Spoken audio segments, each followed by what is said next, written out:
नमस्कार विद्यार्थी मित्रांनो, मी मदन सोजे टेक्नोसावी चॅनलवर आपल्या सर्वांचं स्वागत करतो. चला तर विद्यार्थी मित्रांनो, आज आपण इयत्ता 10वीच्या मराठीच्या पुस्तकातील 9वी कविता आश्वासक चित्र ही आज आपण पाहणार आहोत. चला तर मित्रांनो, सुरुवात करूयात.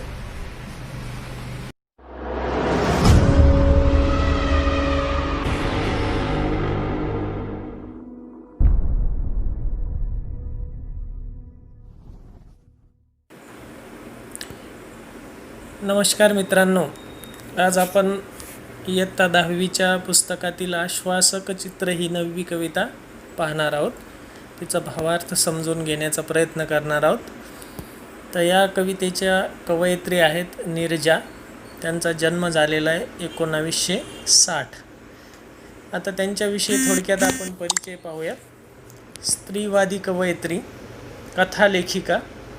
त्यांचे निरन्वय, वेना, स्त्री गणेशा, निरर्थकाचे पक्षी हे कविता संग्रह, जे दर्पणी बिंबले, ओल हरवलेली माती हे कथासंग्रह इत्यादी लेखन प्रसिद्ध आहे.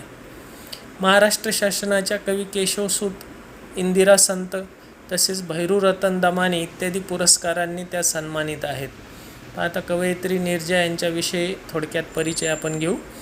तर त्या एक स्त्रीवादी कवयित्री आहेत.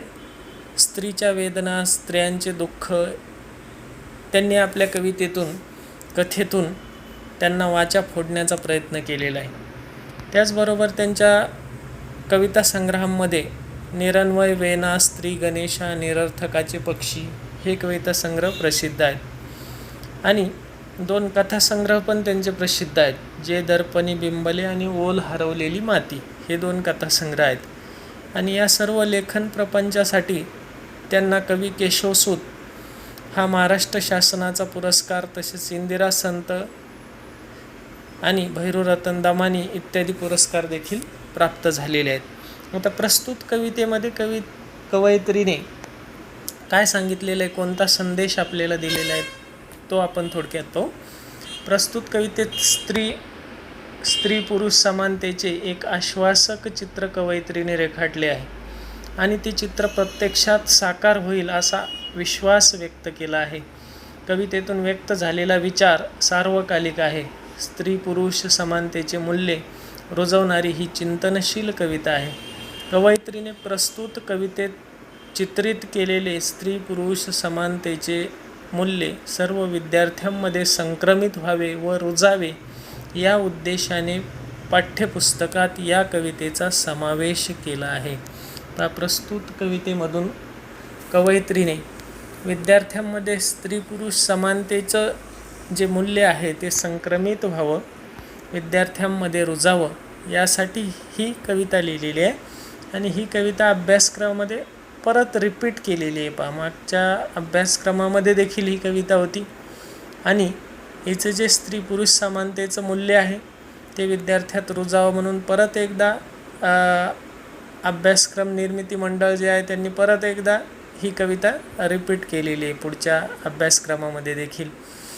तर अशा पद्धतीने कवयित्रीने या ठिकाणी एक आशावाद व्यक्त केलेला आहे या कवितेतून की आज ना उद्या स्त्री पुरुष समानता ही समाजामध्ये राबणार आहे, बिंबवली जाणार आहे आणि त्याचंच चित्रण कवयित्रीने या ठिकाणी या कवितेतून केलेला एक आशावाद व्यक्त केलेला आहे.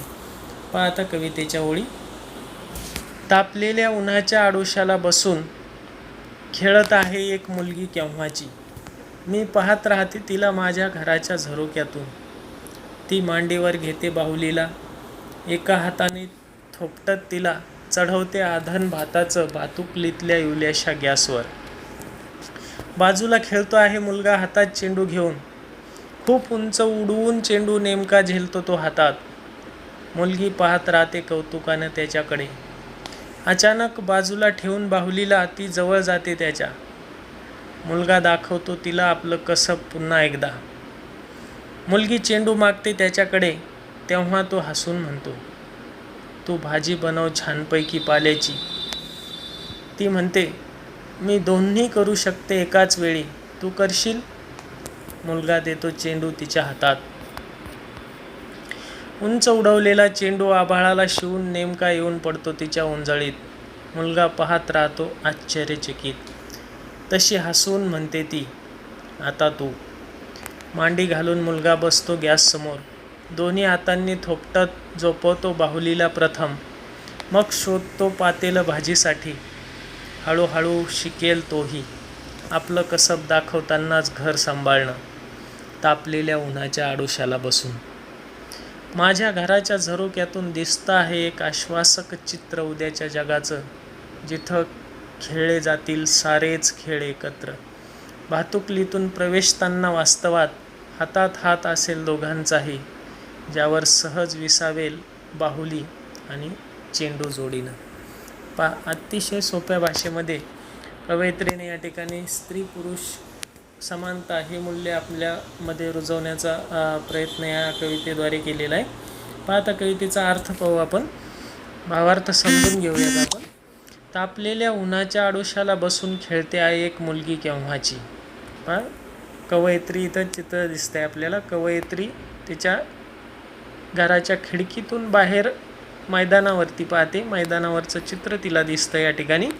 ती तापलेल्या उन्हाच्या आडोशाला बसून एक मुलगी केव्हाची खेळती आहे. काय खेळती आहे तर भातुकलीचा खेळ खेळते. ते खेळ भांडे वगैरे म्हणतो आपण, तशा पद्धतीचा खोटा खोटा असा खेळ, तो खेळ भांड्यांचा, स्वयंपाक वगैरे करणं, छोटा गॅस वगैरे, ते भातुकलीचा खेळ. तर असा भातुकलीचा खेळ ती मुलगी केव्हाची खेळताना कवयित्री आपल्या घराच्या झरोक्यातून पाहते, खिडकीतून पाहते. आता ती मुलगी काय करते तिथे बसून, उन्हाच्या भिंतीच्या आडोशाला बसून, तर ती मांडीवर घेते बाहुलीला. एका हाताने थोपटत तिला चढवते आधन भाताचं भातुकलीतल्या इवल्याशा गॅसवर. काय करते ती मुलगी तर एक बाहुली आहे तिच्याजवळ. ते बाहुलीला ती मांडीवर घेते, एका हाताने थोपटते तिला, आणि थोपटत असतानाच तिला दुसऱ्या हाताने चढवते आधन भाताचं भातुकलीतल्या इवल्याशा गॅसवर. तर त्या भातुकलीच्या खेळातील जो काही इवलासा गॅस आहे त्यावरती दुसऱ्या हाताने ती त्या गॅसवरती भाताचं आधन देखील ठेवते. म्हणजे दोन्ही कामं सोबत करते एकदाच. म्हणजे मुलीलाही झोपवते एका हाताने मांडीवर थोपटून त्या बाहुलीला, आणि दुसरं म्हणजे गॅसावर भाताचं आधन देखील ठेवते.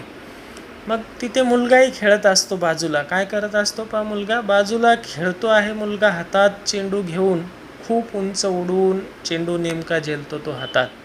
बाजूला मुलगा खेळतोय. मुलाचा खेळ वेगळा आहे आणि मुलीचा खेळ वेगळा आहे. तर मुलगा काय खेळतोय, चेंडू खेळतोय. तर तो कसा चेंडू खेळतोय, तो उंच उंच असा चेंडू फेकतो आणि हातामध्ये झेलतोय. मग मुलगी पाहत राहते कौतुकानं त्याच्याकडे. मुलीला अगोदर कौतुक वाटतं की इतक्या उंच हा चेंडू फेकतोय आणि बरोबर अलगद असा हातामध्ये झेलतोय. मग ती कौतुकाने त्याच्याकडे पाहत राहते, आणि अचानक तिला काय वाटते काय माहिती, ती उठते आणि अचानक बाजूला ठेवून बाहुलीला ती जवळ जाते त्याच्या. ती अचानक बाहुलीला बाजूला उचलून ठेवते आणि त्याच्या जवळ जाते. मग काय करतो मुलगा, तिला आपलं कसब परत एकदा करून दाखवतो. कसब म्हणजे आपलं नैपुण्य, आपलं प्रावीण्य जो आहे, त्याच्या ते चेंडू झेलण्याचं जे काही त्याचं प्रावीण्य आहे, नैपुण्य आहे, कसब आहे, तो परत एकदा करून दाखवतो मुलीला. मग मुलगा उंच परत एकदा चेंडू फेकतो आणि परत एकदा तो झेलतो. मुलगी चेंडू मागते त्याच्याकडे. आता मुलगी काय म्हणते, ठीक आहे तू दाखवला आता मला एकदा, आता चेंडू माझ्याकडे दे, आता मी पण उंच फेकते चेंडू आणि झेलते. त्यावेळेस मुलगा मुलीला उपहासात्मक म्हणतो.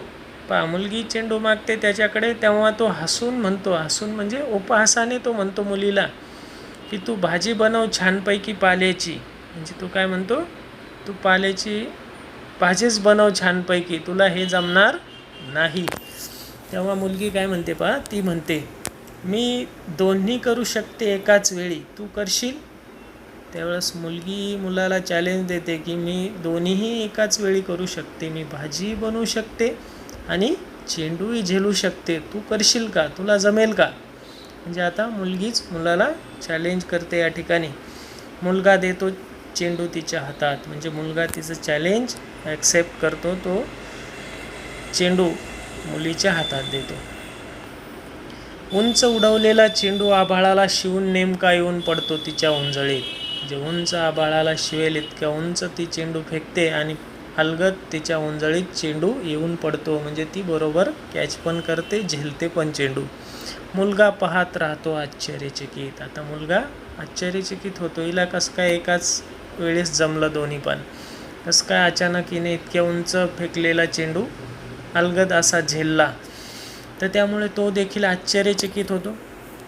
आता मुलीने जे चॅलेंज केलं होतं ते आता मुलगा हरलेला असतो. तशी आता मुलगी हसून म्हणते, आता तुझी बारी आहे. आता तू जे चॅलेंज केलं होतं मी ते ॲक्सेप्ट केलं होतं. आता मी जसं दोन्ही करू शकते तसं आता तू देखील आता दोन्ही करायचं. चेंडू तर तुला झेलता येतोच, आता तू काय करायचं तर गॅससमोर बसून मुलीला थोपटून म्हणजे त्या बाहुलीला थोपटून झोपी घालून स्वयंपाक वगैरे करायचा आहे. मग मुलगा हरलेला असतो या ठिकाणी. मग मुलगा मांडी घालून मुलगा बसतो गॅससमोर. तर मुलगा गॅससमोर मांडी घालून बसतो. दोन्ही हातांनी थोपटत झोपवतो बाहुलीला प्रथम, मग शोधतो पातेलं भाजीसाठी.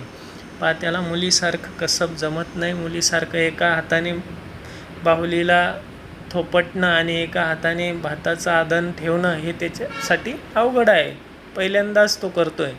त्यामुळं तो प्रथम बाहुलीलाच थोपटतो आणि तिला झोपी घालतो आणि नंतर मग पातेलं इकडे तिकडे शोधतो भाजीसाठी. ते पण त्याला लवकर सापडत नाही त्या भांड्यांमध्ये. हळूहळू शिकेल तोही आपलं कसब दाखवतानाच घर सांभाळणं, तापलेल्या उन्हाच्या आडोशाला बसून. या ठिकाणी कवयित्रीने वास्तववादी चित्रण घडवलेलं आहे की आजच्या जमान्यामध्ये स्त्री आणि पुरुष दोघंही नोकरी करत असले तरी घर सांभाळण्याचं काम, लहान मुलांना सांभाळणं, स्वयंपाक करणं वगैरे हे सगळं काम स्त्रियाच पाहत असतात. तर इथून पुढे आता हळूहळू पुरुष देखील हे घरचं काम शिकतील, घर सांभाळणं शिकतील, असा आशावाद कवयित्रीने या कडव्यामधून व्यक्त केलेला आहे. पण आता पुढे काय म्हणते कवयित्री, माझ्या घराच्या झरोक्यातून दिसतं आहे एक आश्वासक चित्र उद्याच्या जगाचं. तर माझ्या घराच्या झरोक्यातून मला काय दिसतंय तर उद्याच्या जगाचं एक आश्वासक चित्र दिसतं. एक आशावाद मला या ठिकाणी व्यक्त करावासा वाटतो की उद्या नक्कीच हे चित्र खरं ठरेल. मुलीला मुलं देखील किंवा स्त्रीला पुरुष देखील काय करेल, अशीच मदत करेल संसारामध्ये किंवा घरामध्ये. जिथं खेळले जातील सारेच खेळ एकत्र, म्हणजे सर्व कामं एकमेकांमध्ये वाटून घेतले जातील. ज्या ठिकाणी भातुकलीतून प्रवेशताना वास्तवात हातात हात असेल दोघांचाही, ज्यावर सहज विसावेल बाहुली आणि चेंडू जोडीने. म्हणजे आता हे तर लहान मुलं आहेत. भातुकलीतून जेव्हा हे वास्तवात प्रवेश करतील, वास्तव जीवनामध्ये प्रवेश करतील, मोठे होतील, तेव्हा निश्चितच हे दोघं देखील समानतेने वाटतील. दोघेही म्हणजे आपल्या मुलांनाही सांभाळतील आणि बाकी सर्व खेळ खेळतील. म्हणजे सर्व जे काही कामं आहेत घरची ती सर्व दोघी मिळून वाटून करतील. असं नव्हे की हे स्त्रीचं काम आहे आणि हे पुरुषाने काम करू नये, असं अजिबात होणार नाही. असा एक आशावाद कवयित्रीने या कवितेतून व्यक्त केलेला आहे. ही कविता निरर्थकाचे पक्षी या काव्यसंग्रहातून घेतलेली आहे. ते खाली दिसतंय निरर्थकाचे पक्षी कंसामध्ये, म्हणजे हा कविता संग्रह, काव्यसंग्रह. ज्या वेळेस आपल्याला प्रश्न येतो, कशामध्ये येत असतो हा तर कवितेचे रसग्रहण करा. कवितेचे रसग्रहणामध्ये 5 मार्कासाठी जो प्रश्न येतो त्यामध्ये वेगवेगळे प्रश्न येतात आपल्याला, 5 किंवा 4 असे. तर त्यामध्ये आपल्याला या ठिकाणी बऱ्याचदा प्रश्न येतो की ही कविता म्हणजे 2 नावे असतात कवितेची, कोणत्या एका कवितेचं रसग्रहण करायचं असतं. त्यामध्ये एक प्रश्न असतो कवितेचा कविता संग्रह किंवा काव्यसंग्रह, काव्यसंग्रहाचे नाव. तर ही कविता कोणत्या काव्यसंग्रहातून घेतलेली आहे तर निरर्थकाचे पक्षी. त्याचबरोबर आश्वासक